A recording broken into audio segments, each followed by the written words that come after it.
Hello, I'm Samantha Rolone and welcome back to my channel, Shekinah Glory Homemaker. I am in a little bit of a different environment today. Normally I like to do my videos down in our homeschool room when I'm talking about homeschool curriculum, but my kids are having lunch right now. My husband's home from work today and so they're having lunch, and so needed a quiet spot. So that is why I'm in a different environment. But I wanted to talk today about planning and getting ready for the homeschool year. We are actually in our 7th week of school right now because we do homeschool year round, but I know a lot of you are getting ready for your school year, and so I thought it might be helpful if I share my planning process since this is our 6th year of school, and I've learned a little bit about what works if you've got multiple kids that you're schooling, and so I thought I'd share some of that with you guys today. So just a couple of things. I'm going to be talking about back planning because I do back planning, highly recommend it. I think it's great. And you're going to see that I don't plan out all of our subjects in here. I do basically the core subjects, but my kids do go to Spanish school once a week, and then they use an app called Dinolingo for Spanish. And because that's go at their own pace and it's really orchestrated by the app, I don't do plans. I just tell them, hey, while I'm making lunch, you need to sit down for 20 minutes and you need to do your Spanish. Music, also, I have a degree in vocal performance and church music, so I teach our kids music. I don't write plans in here. I have a separate place that I write those in. Our artist studies, that's kind of a more, I just pick things out throughout the week, and we do that during our morning time, so that doesn't go in here. So the subjects that I plan out are history, science, language arts, reading, phonics, and math. So that is what I write in here, and I've got all 3 kids. I have my 3 older kids who are doing schoolwork, all of their stuff in here, and I thought I would flip the camera around and I would show you what that looks like. So my my planner is quite eclectic. I have used so many different planners through the years. I've tried using teacher planners that you can get at the store. They didn't work well for me for homeschooling. I have used different creators, homeschool planners. I have some of this is my Bless My Homeschool in here, and my Cooper Nest. I kind of use some of their pages from each of those planners. But I don't like fluff. I like things to be really cut and dry, just really simple. I don't need to do the goals for the year or any of that kind of stuff. It's just not my personality. So I like it to just be really simple. And so this is what I have come up with through the last couple years. I've been planning this way. So the first thing I have is a calendar of the school year. I X out the months we're not doing school. And then I go ahead and I put like a little red circle on all the dates I know that we are not going to be having school, and any other days that sorry, my hand is like in the way here of the camera. Any other days that I know we're not going to be doing school.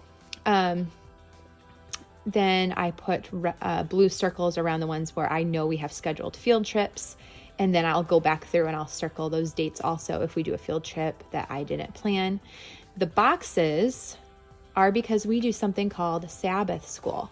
So for the most part, we do 6 weeks of school and then a whole week off. The only time that was different is here in July. We only had done like 4 weeks of school, but it was the week of the 4th, Independence Day, and we did a lot of fun family stuff that week, so we braked early. But I really like doing Sabbath school because, when you're homeschooling, sometimes it's hard to get those projects done. Like I need to clean out a closet, or right now I need to repaint our living room and some things like that. So it gives me a little break to know I have a whole week to do that project I need to get to. Or sometimes we're just getting burned out. And so it gives us just a break to, okay, we got a break coming up. We can just relax. Or as a family, since my husband's schedule is very flexible, we'll take a little trip. We'll go on vacation, or we'll take a trip somewhere. We'll go camping, or we'll go to a water park or something as a family. So I like having these, knowing, okay, this is when our break is coming, so we can plan something for then. So it's really, really nice.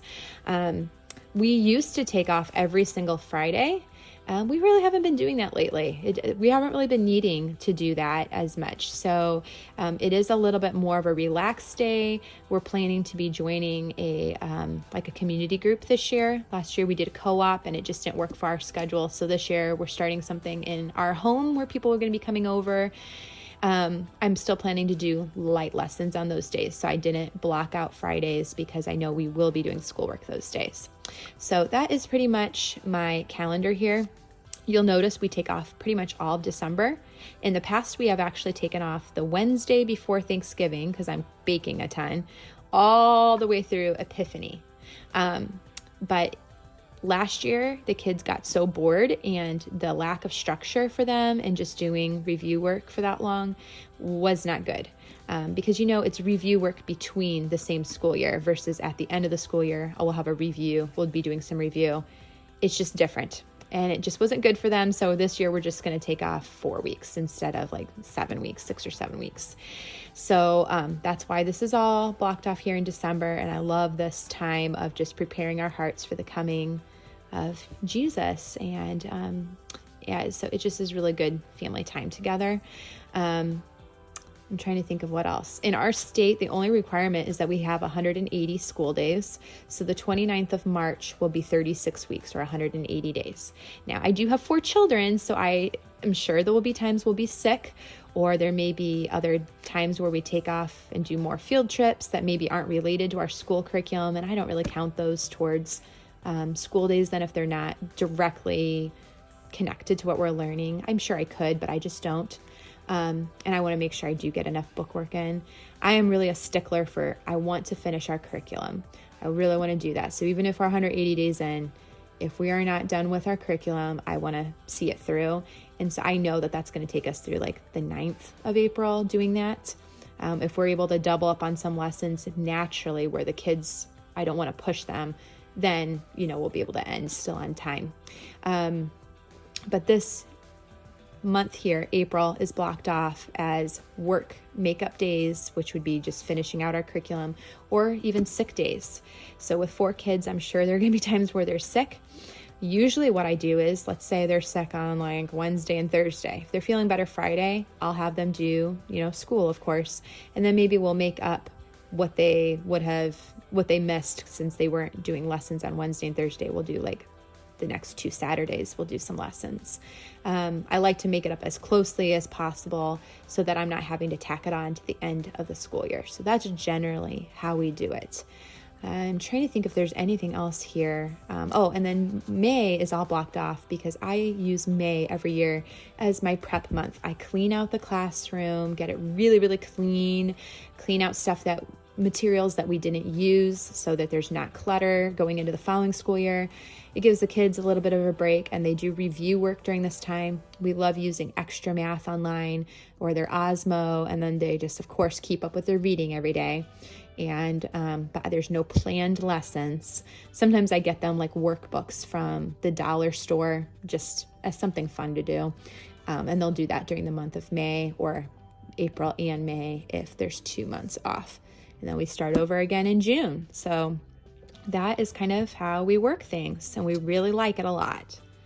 The first thing in this part of my calendar, and this is the stuff that I use for all 3 kiddos, this section is, I have these sheets from our Cooper Nest, and it's supposed to be for each week, the morning time plans for each week, but my plans don't really change much throughout the entire year. So they change very little each month based on maybe we're changing the poem that we're trying to memorizing, or the scripture memory is different. But pretty much we do the same things every morning. I've got this listed out what we're doing each day, but I'm very relaxed about this. I don't always get through all of this. I'd say most times we don't get through all of this. If we kind of had a sleepy morning, we're doing a whole lot less of this. Or if we woke up earlier, then we'll do more. I let the kids kind of lead how much of this we do. But for the most part, the things that I include are we read from the Bible every day. And the kids usually are the ones that read through it. And then the ones that say adventures, that's our character building program. It is scripture based. We read a scripture, and then it gives a lesson, and there's just 3 lessons per week. And so we do that. Then they have scripture memory that they do every day. They're working on memorizing Old Testament books, the Bible. So that's in their morning menu. They work on that. Then they are just reviewing days and months of the year, because I noticed the other day they were a little foggy on some of them. So I thought, I'm going to add that to their morning menu. They do calendar and weather work, and then they have some math work that they do. And then what changes each day is either we're doing poetry memory, and we do a new poem, really, I would say each season. I would say like every 4 to 6 weeks we do a new poem. That's not like a high priority for me. They enjoy it, but I'd rather them memorize scripture. So that's more importance for our family. And then 2 days a week we do music theory. 1 day a week we have an artist study, and 1 day a week we do a nature study. And then every day we do read aloud, and usually they have like their handicraft that they're working on, or sensory play, so they get to choose, and they just sit and do that. And it's just a nice way to warm them up in the morning, warm up their little brains, and have some sweet time together. I really cherish this time together, and I would say this whole thing takes about a half hour for us to get through. Sometimes we even do it at breakfast, so then it doesn't take any time out of our school day. My next planning page is, again, I do it monthly. Month of July, we are learning about seeds, and this is actually not in our curriculum. So this is like the nature study that we do on Fridays. So we're learning about seeds and plants, and then I put the field trip that we're going to do. And then these are books that I need to get from the my goodness, I can't think of the word, library, or I need to buy. These are materials I would need, which you can see I didn't need any this month. And then down here are things I need to prepare. So this is a very easy, light month. And that's really how I try to keep it the first few months of the school year, just so I don't get burned out before we even get going. So this is really, really easy. The last thing I include in that section, which I didn't show you, is our family calendar with all of our appointments, field trips, that kind of thing. And yeah, I'm not going to share that on the internet, but that is also in that section. Now, this next section is actually 3 different parts, but they're all basically the same. I have a section per child, and each of their sections has all the same papers. And so I'm going to go through and show you what's in them. So first one is an attendance log. And what I do is in the blue boxes, these are field trips that we've taken. The red ones are days that I've scheduled. We will not be having school. The green line tells me this is when I think we'll be done with all of our curriculum for the year. I really should go back through. I normally put a line at where our end of our 180 days is and where our 100 days is, but I haven't marked that yet.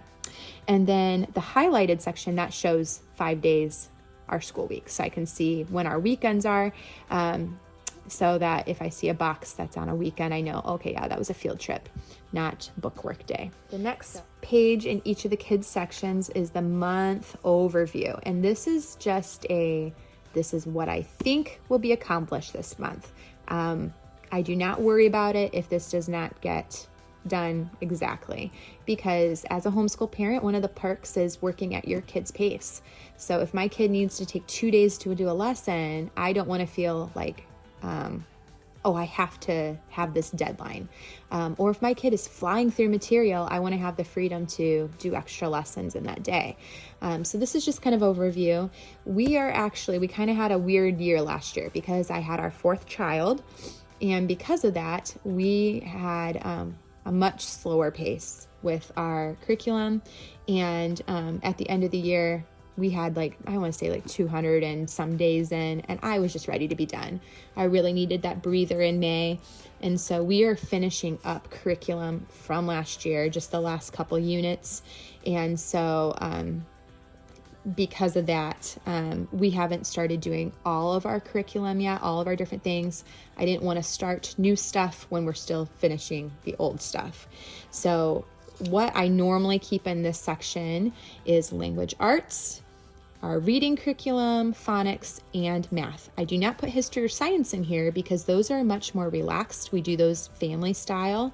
So it's basically whatever the kids are able to handle in the evening. At the end of the day, we sit and read together. Science is done in the afternoons when my 2 little ones are taking a nap. And so I don't plan those things out We kind of just move at our own pace.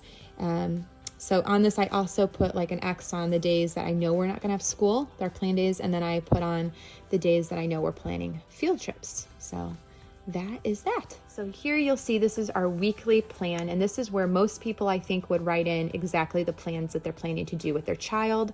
I back plan though, and I'll tell you, it gives me so much peace to back plan because again, I don't feel tied down to I have to get this many lessons down or else we're going to be off track, or I'm going to be off schedule, or I'm not meeting a deadline.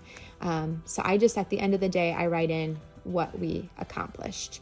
And so I don't put in here our Spanish because as I kind of said earlier, they go to school once a week for Spanish school, and then they do an app, and that's just self-led.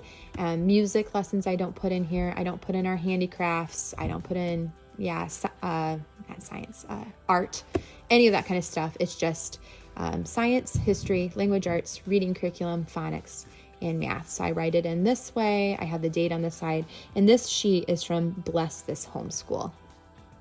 I hope that was helpful, friends. As you can see, I'm not using anything fancy, just a binder and some page dividers to do this.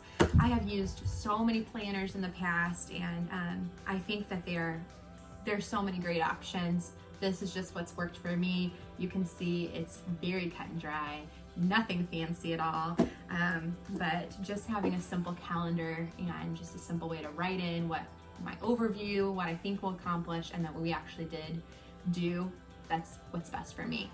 You'll also notice in my plans, I don't have actual lesson plans in my binder. And the reason is that all my curriculum is open and go and has a script in there for me on how to teach something. And depending on which state you live in, you may have to include some other additional things in here. My state just requires 180 days of school. And so I use this to help me plan and kind of keep a track of things, but also just in case I was to ever get audited, I'd have this information available to give whoever would need it. This is what we've done, but that's why there's not like a lot in here. I know some people have to keep records of like all their kids' work and like a kind of a sample of every subject, and they have to keep that in with their, so I don't have to keep that in this. So that's why it's just very simple. And having less for my personality is better than having too many things. So you'll notice I don't have in here like the goal worksheets or the atmosphere I want to provide for my kids or my why. I've thought of those things, but I don't need them in here because I probably would never look at them. I also don't keep in here my normal daily planner, my menu for the week, or my grocery shopping list, or my to-do list. I have done that in the past where I kept it with my kids' stuff, and for me it was just it's too messy for me. I like just having separate ones. So if you like having everything in one place, you may want to print out some pages that you could just have your own section. And I do have a free section here from last year where I was doing that. And you could slip in your meal plan or your checklist for the day or your calendar and things. But this system has worked really well for me. It's easy. And so I hope that it was helpful to see that and maybe get some ideas for yourself. But I thank you so much for being here, being part of this community. If you haven't already, please give this video a like and share it with a friend. And if you aren't subscribed to my channel, I'd love for you to do that so we can connect more. Please say hello below in the comments. And if you have any ideas for planning that you'd love to share, write them down in the comments so other moms can be uplifted by that and can learn and grow from that. And I will see you later this week for my curriculum video. I'm planning to come on and share all the curriculum choices that we are doing for the 2023-2024 school year. And since we're 7 weeks in, I'll be able to kind of share the things that I'm loving, things that aren't as like my favorite, all that. So I'll share that this week. So stay tuned. See you later, friends.